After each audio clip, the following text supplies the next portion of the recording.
In a world cloaked in darkness, where the dead rest and nightmares awaken, if you dare to listen, you're about to step into the shadows of midnight screams. Not everyone who enters makes it out alive. In the annals of mysterious events around the world, certain stories stand out. Events that defy logic, leaving us with more questions than answers. Today, we delve into one such tale, a dark chapter that began in a small village in Romania, where superstition and fear walked hand in hand. The story centers around a young girl named Eleanor. Born in 1913, she was a beautiful and beloved child, known throughout her village for her innocent charm.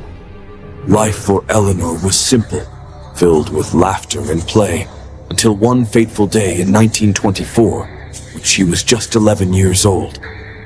Eleanor was on her way to visit her grandmother, an elderly woman who had seen over a century of life. But this was no ordinary grandmother. She was a figure of mystery, reputed to have dabbled in the dark arts, commanding spirits and demons alike. The villagers feared her, and even those in need of her powers did so with trepidation. The path to her grandmother's house wound through a secluded forest, a place of shadows and silence. As Eleanor walked, she spotted something gleaming on the ground. Coins, ancient and shining, as if freshly minted. Without a second thought, she picked them up, child's delight in finding treasure. She spent the coins on sweets, not knowing that she had just accepted a gift from the devil himself. When Eleanor arrived at her grandmother's, she excitedly recounted her discovery. But instead of sharing in her joy, her grandmother's face twisted in horror.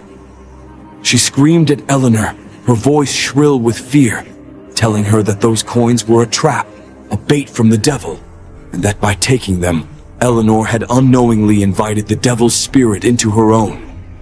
The old woman's words were harsh. Eleanor was too young to understand. She dismissed her grandmother's warnings and went to bed, exhausted from the day's journey. The next day, strange things began to happen. As they sat down to eat, the plates lifted from the table, hovering in the air before crashing to the floor. Objects flew through the room with violent force, as if hurled by an unseen hand. Windows shattered without cause, and the very walls of the house seemed to tremble. The grandmother, now convinced that Eleanor was cursed, sent the girl back to her parents, fearing the presence of the devil in her home. Eleanor's parents, desperate and terrified, sought help from a local monastery known for its exorcists. Their efforts were in vain. The haunting continued, with violent poltergeist activity that drove the family to the brink of madness. Finally, with no other options, they committed Eleanor to a mental asylum, hoping to rid themselves of the curse. News of Eleanor's case spread like wildfire, eventually reaching the ears of Dr. Freddy Grand, a renowned psychiatrist from Austria. Intrigued, he traveled to Romania to study the girl. He removed her from the asylum and placed her in a monastery, where he could observe her under controlled conditions. Dr. Grand documented everything. He noted how Eleanor could move heavy objects with her mind, and how invisible forces seemed to attack her. She would suddenly be struck by invisible hands, her face bearing the marks of slaps and scratches with no apparent cause. And then, one day, while in session with Eleanor, Dr. Grand suffered a fatal heart attack, completely unexpected, leaving those around him to wonder if the devil had claimed another victim. After his death, Eleanor returned to her family, her condition worsening. The strange phenomena persisted, with no end in sight. It wasn't long before a wealthy countess from Vienna, fascinated by the supernatural, took an interest in Eleanor. She brought the girl to her home, where she cared for her, tried to understand the forces at play. The countess noted that Eleanor was emotionally stable, yet the bizarre occurrences continued. Objects flew through the air, windows shattered, and Eleanor herself was often lifted high into the air by some unseen force, only to be thrown violently to the ground. The Countess documented these events, sharing them with scientific journals, and soon, Dr. Hans Reiser, another renowned psychiatrist, took an interest in the case. Dr. Reiser studied Eleanor extensively, observing the unexplainable wounds that would appear on her body, bites, scratches, and even punctures as if from needles. He took her to Munich, hoping to find an answer. But as Eleanor grew older, the strange events began to fade. By the time she turned 14, everything had stopped. The devil, it seemed, had finally left her. Years later, the Countess wrote a book about Eleanor, offering a theory that the girl's guilt over taking the cursed coins had manifested as a series of supernatural events, self-inflicted punishment by her own mind. But was it truly just the mind at work, or had Eleanor been touched by something far darker, something beyond our understanding? Story 2. The Strange Case of Nina Kolagina. In the early 20th century, a girl named Nina Kolagina was born in Russia in 1927. Her life began unremarkably, like many others of her time. But as history often shows, ordinary beginnings can lead to the most extraordinary endings. By the age of 14, World War II had torn through her country, and like many of her peers, Nina was called to serve. Despite her youth, she quickly rose through the ranks, demonstrating a resilience and strength that belied her age. But fate, it seemed, had other plans for her. During a fierce battle, Nina was injured, a wound that would mark not just her body, but her life forever. After the war, Nina tried to move on, marrying and giving birth to a son. Yet, as the years passed, something within her began to change. It started subtly. Objects around her would move on their own when she was upset. A jar would fall from a high shelf, the lights would flicker, and the air around her seemed to vibrate with an unseen energy. One day, while in a particularly agitated state, she entered the kitchen. Suddenly, a jar toppled off the shelf, shattering on the ground. The lights in her home flickered wildly, the intensity of the glow rising and falling as if responding to her emotions. Nina was terrified, but there was something else, an undeniable sense of power. As time went on, these occurrences became more frequent. She tried to ignore them, to chalk it up to coincidence. The truth was impossible to deny. The more she stressed or angered, the more the world around her seemed to bend to her will.